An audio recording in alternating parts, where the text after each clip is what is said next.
What are you doing? Killing some noobs in Apex, bro. TV's a bit small though, do you not think? Yeah, I mean, oh, I guess size does kind of, wait, hold on. Ha! Big screen! This is mental. This is the moment of truth time. It'll give the whole thing away. It's meant to be hidden. So guys, it was 2 years ago and I was in the last house when we last dabbled with some cinema stuff. Things have come on since then, time has passed. Look at this display. So right now you probably think that I'm somewhere cool like Barbados or something. No, this is actually a projector on what's called an ALR screen, ambient light reduction. Now I'm not going to talk too much about this in this video because we did an entire video setting this up behind me over on TechFlow. That'll be linked in the description. Put my hand in front of here, you can see that yes, this is a projection coming from right below this screen. But as you can see, the projector is actually resting on top of a speaker. We've got a soundbar situation here. This has worked for now, but it needs to be better. And that's what this video is all about. Now, for my long-time subscribers, you'll know that in the last house, we built a couple of cinemas in there, but it was really hard because there was rooms surrounding the cinema room, meaning it was really hard to run cables. Whereas with this room, I've got the loft above us, and then back down from up there, we've got the garage, which is... So we should be able to run all of the wires this side in the garage. The screen is literally right there. So when we're thinking about speakers and stuff and running cables to them, which is the hardest bit, it actually should be pretty easy. So with that being said, we need to choose a sound system.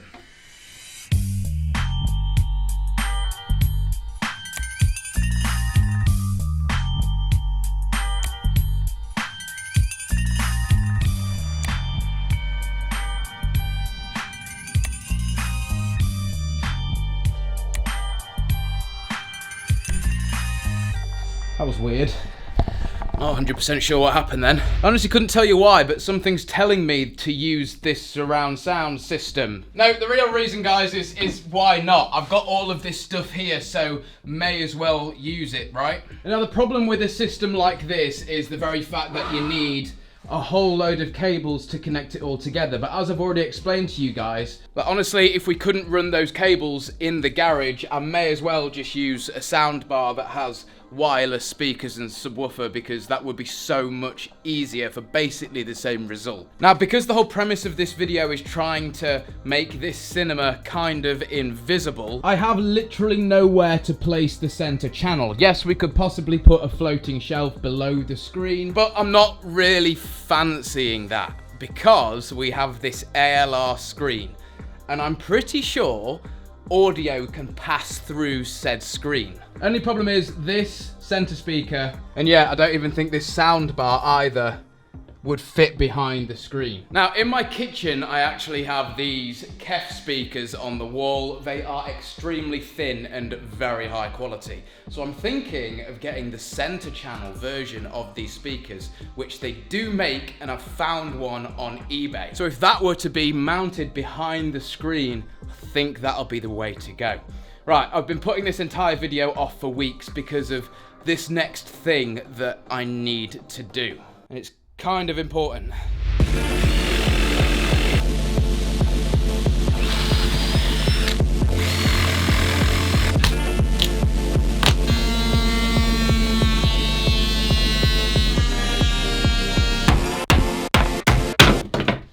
Oh my, when I say I am dripping in sweat, oh wow, it's mad up here. There is droplets of my sweat literally everywhere.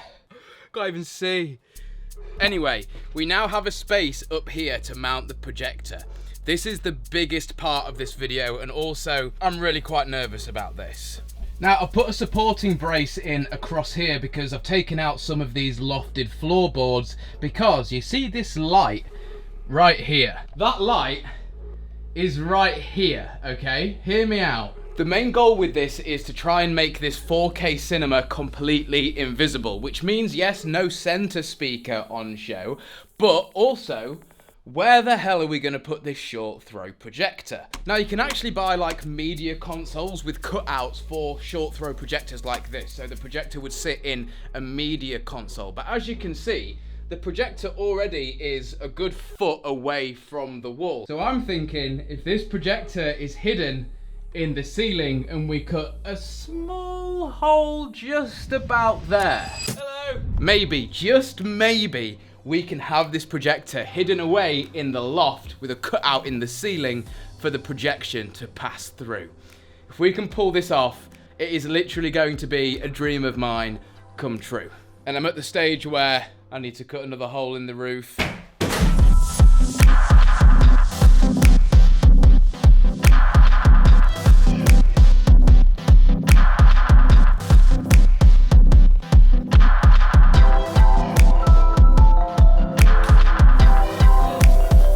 No sort of scientific calculation that I'm actually following here. All I'm doing is mirroring the projector's location as it is now and then putting it up there above the screen. Now the hole has come out quite a bit bigger than I had expected, but I do think it needs to be this big to get all of the light out of this projector into this room. So what we'll do, guys, is we'll cut this hole out the ceiling now and see what happens. Sometimes I contemplate my antics. If this works though, it's gonna be so cool.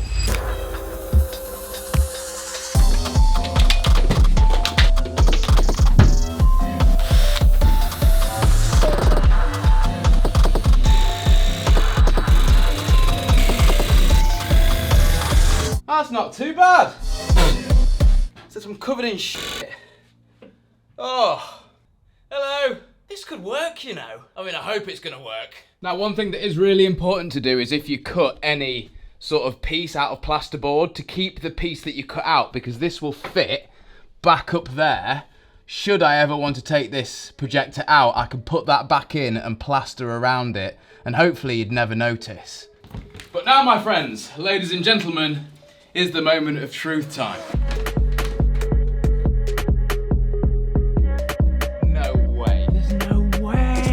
It looks like it's gonna do it. That's unreal. Question is, does the remote still work? No? Thought that would work, to be fair. Right, problem number one. Is it coming on? Oh my God, it's on!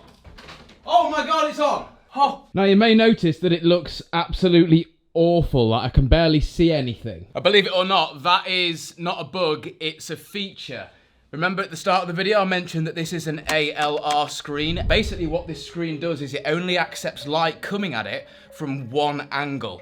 Now because the projector is above the screen, we need to flip the screen around and hopefully we can see everything.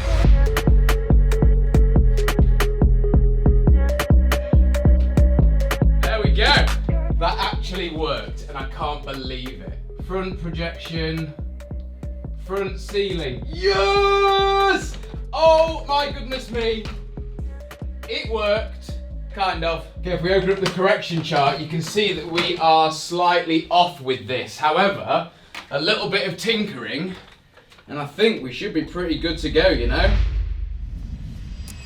Oh my God. So I've lined it up, and it literally works perfectly. I can't, like, it's in the ceiling. I thought this was going to be a massive headache. To be fair, it doesn't even look too bad. So the trick with it was to start smaller, and as you can see, I've had to do these angles here because it was cutting off the edge of the image. But yeah, this is working now, and it's unreal.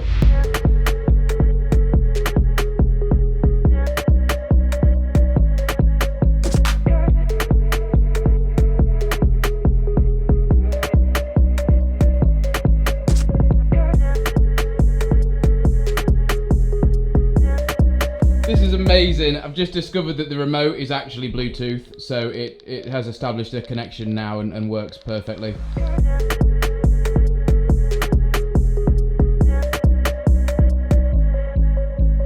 Now, as buzzing as I am about how well this has worked, I need to crack on because this is nowhere near finished yet and I want to get this finished.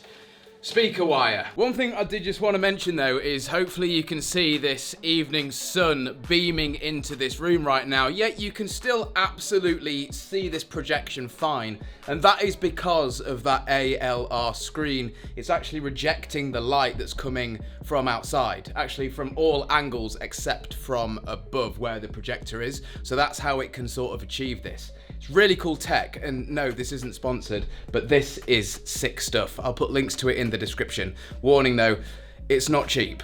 So I'm thinking just sort of either side of the screen. Something like that, eh? Or do they go just a bit wider? You see, it's important to sort this out now because what I can then do is drill in the cables so they're completely hidden, unseen. And if something is seen in this setup, it'll give the whole thing away. It's meant to be hidden, but also blow the roof off, literally. Hello!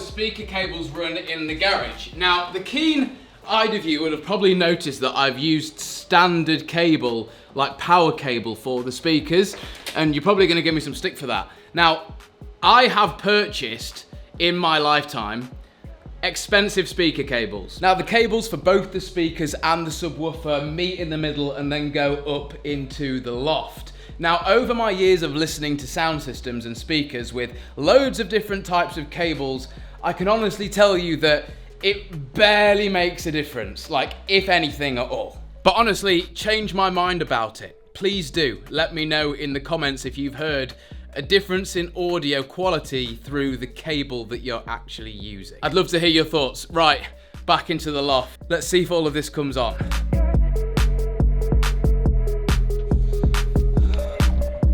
Oh my God. It's so hot in this loft, man. I can't even think straight. So, amplifier is all wired up with the front left and front right. We've got no center, and I think I'll talk about the rears and Atmos speakers later. There's one last thing, which is the subwoofer. That goes in there, and then the only thing that's left is power. Now, this whole thing should come on. Now, it's almost time to check this thing out, but before we do, I just want to say thanks to Squarespace for sponsoring this video. Squarespace are genuinely unreal. They've supported my vlogs for literally years. The rundown is simple. You can basically make a website on Squarespace, and it can just be like a non-profit thing, or you can sell things on your Squarespace website. I've literally used them for years, even to build my personal websites, which you can see on screen right now. This is the one for my wireless company. Plus the fact, dead easy to make. You choose from one of the thousands of templates that they've got, and then you can change it. They're all full of animations and effects that you can change to make your website pop and stand out. So if you're in the business for a website or know somebody that is, let them know that they can save themselves 10% off their first Squarespace purchase or domain using my code MarsBar. Or go to squarespace.com/MarsBarVlogs. And then just like that, you've got a banging website. Squarespace, thank you very much for sponsoring this video. Right, let's get this thing turned on. In fact, no, big reveal tomorrow. I'm gonna get tidied up because, yes, by the way, I've gone through the absolute wars to make this. I have nasty cut on my finger, and I've also got a massive plaster on my toe because I stood on a nail in the loft and it really, really hurt. So we can hope that this works in the morning. Okay, so it's a few days later now, I'm not gonna lie, but what I can be truthful about is how awesome this place is and how buzzing I am with it. This is sick.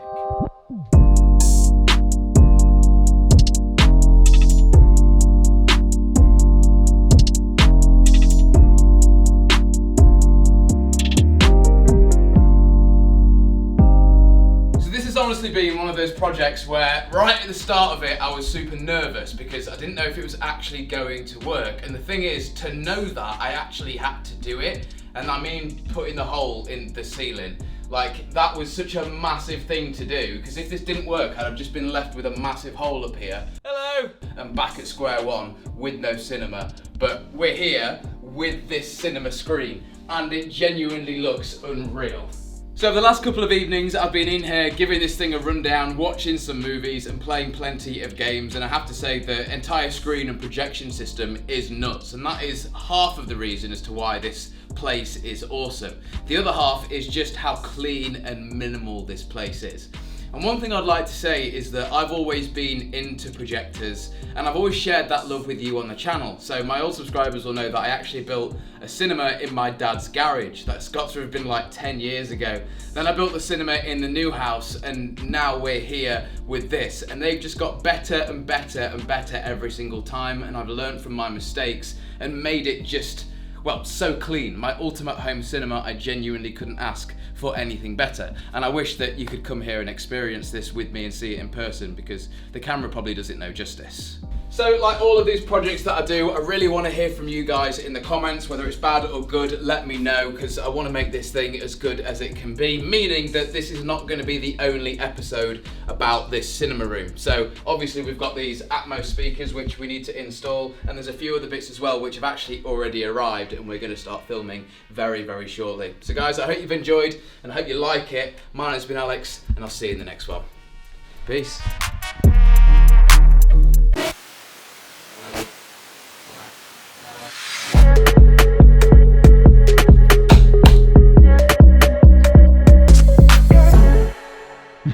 Ha ha ha.